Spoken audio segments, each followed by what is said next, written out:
Good morning बंधुरा welcome back to my channel. आमी प्रियंका आबार चले एसेছি একটা নতুন ব্লগ নিয়ে। आशा করছি ব্লগটা ভালো লাগবে। ভালো লাগলে ভিডিওটা শুরুতেই চ্যানেলটাকে লাইক কমেন্ট শেয়ার করবার আর সাবস্ক্রাইব করে আমার পাশে থাকবার অনুরোধ রইল। আশা করছি আপনারা সবাই খুব ভালো আছেন, আমিও কিন্তু বেশ আছি। আজকে শনিবার, ঘড়িতে বাজে এখন ওই 6:30 নাগাদ। ঘুম থেকে উঠেছি আরও আধ ঘন্টা আগে। ওয়াশরুমে যাওয়া, ব্রাশ করা, জামা কাপড় চেঞ্জ করা সমস্তটাই হয়ে গেছে। এখন যেহেতু আজকে শনিবার, মানে এই শনি রোববারটা তো প্রিয়াংশের ছুটি থাকে, স্কুলে যাওয়ার কোনো তাড়া থাকে না, তাই যত এক্সট্রা কাজগুলো এই দুটো দিনের জন্য না প্ল্যান করে রেখে দিই। কারণ এমনি দিনে স্কুলে যাওয়ার একটা চাপ থাকে, ওই রান্না করা, খাওয়া আর হচ্ছে ওকে পড়ানো, এই দুটো তিনটে কাজ ছাড়া কিন্তু সেদিন আর অন্য কিছুতেই হাত দিতে পারি না। তাই আজকে ভেবেছি যে এই কিচেন চিমনিটা ক্লিন করব, সেই সঙ্গে একটু ডাস্টিংও করব। তবে সব কিছু একসঙ্গে করব না, দুটো দিন ভাগ করে করে করব। তবে আজকে কি করছি সেটা কিন্তু জানতে হলে দেখতে হবে পুরো ভিডিওটা, তাই সঙ্গে থাকুন, কিপ ওয়াচিং।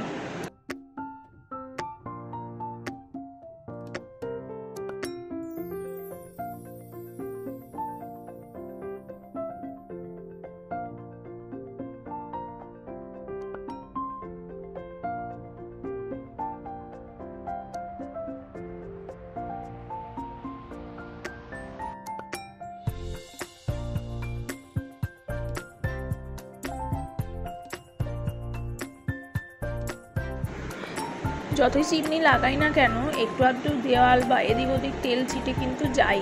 আর চিমনির গায়ে তো যাই, মানে হঠাৎ করে যদি ঝপ করে তেলের মধ্যে কিছু ফেলি, সাধারণত তেলের মধ্যে ঝপ করে কিছু দিয়ে দিই না। তেলটা গরম হয়ে গেলে তারপর গ্যাসটা 2-3 সেকেন্ডের জন্য নিভিয়ে রাখি, তারপর আস্তে আস্তে ছাড়ি। তাও একটু আধটু তেল তো ছিটে যাবে, রান্নাঘর বলে কথা, এখানে রান্না হয় বলে কথা।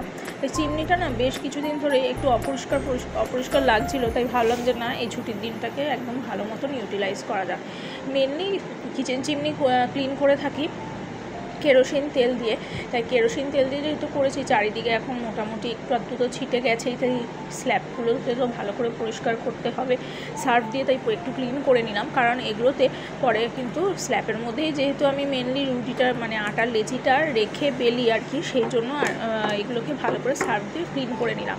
তারপরে যে তেলের কন্টেনার, নুনের কন্টেনার, সেগুলো জায়গা মতন একটু গুছিয়ে রেখে দিলাম, মানে রান্না যখন ঢুকবো তখন যাতে সব কিছু হাতের কাছে ঠিকঠাক পেয়ে যাই, তাই সেগুলো আগে থেকে গুছিয়ে রেখে দিলাম। আর মেঝেটা রোজ সেভাবে পরিষ্কার করা হয় না, মানে এমনি জল নেকার দিয়ে টেনে নেওয়া হয়, কিন্তু সেভাবে মানে কোনো সার্ফ সোডা দিয়ে পরিষ্কার করা হয় না। কারণ কি, সার্ফটা যদি মেঝেতে দিয়ে, আমি দেখেছি একবার মানে ভালো মতন যতক্ষণ না মোছা হয় ততক্ষণ একটা চ্যাটচ্যাটে ভাব থাকে। তাই এটা ক্লিন করছি মার্বো কেয়ার টাইলস ক্লিনার দিয়ে, যেটা দিয়ে মেনলি আমাদের ঘরটাও মোছা হয়। সেজন্য ভাবলাম যে না, রান্নাঘরের মেঝেটাও এই দিয়ে একটু পরিষ্কার করা যাক। এটা মোটামুটি 2বার মুছে নিলেই কিন্তু বেশ ভালো পরিষ্কার হয়ে যায়, কোনো চিটে ভাব থাকে না। তারপরে সেদিকে ক্লিন করে এখন চলে এসেছি একটু ছাদে, গাছগুলোর অবস্থা দেখব। কারণ গাছে জল দেবো এই সময়টা যত এক্সট্রা কাজে গাছে জল দেওয়া, জামা কাপড় ধুয়ে মেলা, এগুলো করে নিই। তখন দেখলাম যে এই মধুমালতী গাছটা বেশ ঝাঁকে ঝাঁকে বেশ মাঝখানে ফুল হয়েছিল, এখন আবার সেই ফুলগুলো শুকিয়ে যাওয়ার টাইম এসেছে। তাই একটু টোকা লাগলেই দেখছি, আমি জামা কাপড় মেলতে যাব, সামনে গেছি, দেখি আমার গায়ে একটু টাচ লেগেই মধুমালতী ফুলের একটা থোকা ঝরে পড়লো। তো সেই ফুলগুলোকে হাতে নিয়ে বেশ অপূর্ব সুন্দর দেখতে লাগছিল, তাই একটু আপনাদের সাথে শেয়ার করার ইচ্ছে হলো। আর ওইদিকে মানি প্ল্যান্টের গাছটার কিন্তু বেশ কিছুটা লতা বেড়ে গেছিলো, আবার সেই যে ছেটেছিলাম অ্যালোভেরা গাছগুলোর সঙ্গে, তাই ভাবলাম যে না, আর একটু ছেটে দেওয়া যায়, এত লতানো আবার ভালো লাগে না। এক সময় না এরকম হয়েছিল, সেই অ্যালোভেরার ডালগুলোর মধ্যে একদম পুরো জড়িয়ে পেঁচিয়ে গেছিলো, অত লতানো হয়ে গেলে তখন আবার অপরিষ্কার লাগে। মানে গাছে যখন জল দিই, ওই লতাগুলোর ফাঁকে জলগুলো জমে কেমন কাদাটে ভাব হয়ে যায়, তাই একটু ছেটেই দিয়ে পরিষ্কার করে রাখি। তো আজকে ওই যে বললাম, ছুটির দিনে যত সব প্ল্যান করাই থাকে, মাইন্ডসেট না করা থাকলে তো কাজগুলো ঝপাঝপ হবে না। তাই সব কিছু ক্লিন করার পর, গাছে জল দেওয়ার পর, এখন এই যে একটা সপ্তাহ যে সমস্ত জামা কাপড়গুলো পরা হয়েছে, আমার বলুন প্রিয়াংশের বলুন, এগুলো এখন সব এক এক করে কেচে দেবো, দিয়েওছি। দিয়ে এখন এগুলো ড্রাই করে একটু মেলে দিলাম। বাইরের দিকেই মেলা থাক, তার কারণ হচ্ছে আকাশ তো পরিষ্কারই আছে, তো সেজন্য বাইরের দিকে মেলে যতটা টানুক, আমাদের তো ওপরটা শেড করাই আছে, আর বাইরে বৃষ্টি হলে মোটামুটি যখন ঝাপটা আসবে তখন সেগুলো ভিতরে করে দেওয়া যাবে। আগে জানেন তো এই কাজগুলো না এত পরিপাটিভাবে পারতাম না। যখন বিয়ে হয় আমার তখন জাস্ট মাস্টার্সটা কমপ্লিট করে বিয়ে করেছি, এত পরিপাটি করে পারতাম না। অনেক থেকে অনেক অভিজ্ঞতা সঞ্চয় করে তারপরে কিন্তু এই কাজগুলো এখন পরিপাটি করে মানে করার শিখেছি এবং সেটা চেষ্টাও করি। কিন্তু তাও শুধু এই নিয়ে মতো থাকলেও হবে না, একটা টাইম আমার সেট করা থাকে। তার মধ্যে প্রিয়াংশকে লাঞ্চের আগে অন্তত 1 ঘন্টা অকুপেশন থেরাপিগুলো করাতে হয়, সেজন্য সব দিকেই মাথাটা রাখতে হয়।